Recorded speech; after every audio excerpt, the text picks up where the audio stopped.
जब हो सुंदर दुल्हा के लगाना सो जाइले हो।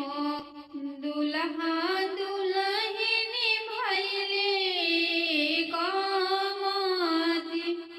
दुल्हा दुल्हन भइले कामती। अपना दूल्हा जी से पूछली सुभावा हो। सुनी स्वामी जी और जहामार। सुनी स्वामी जी और जहामार। कोई दलाइए हो हाथी से घोड़ा। कोई दलाइए बरिया। कोई दलाइए बरिया। अपना हो सुभावा से कहेले दुल्हा हो। सुना सुहावा वचन हमार।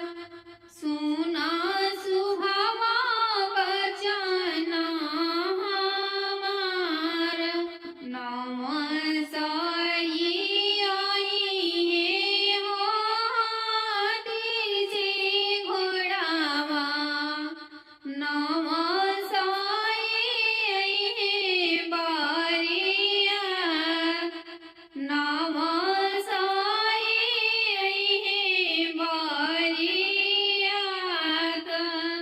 दान दहेज बहुत कुछुले हो।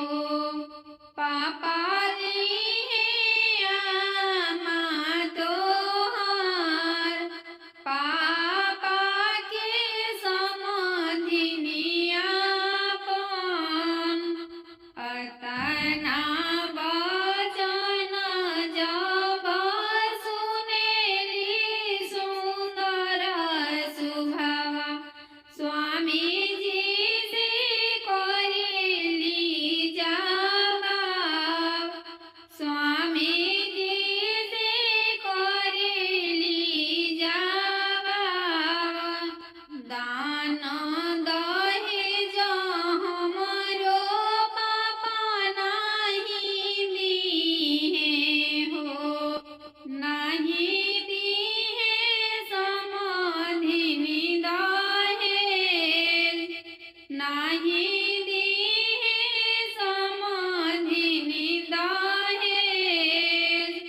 दान दहेजवा कुछु नहीं बाणे हो। बेटी दी है प्राण के आधार।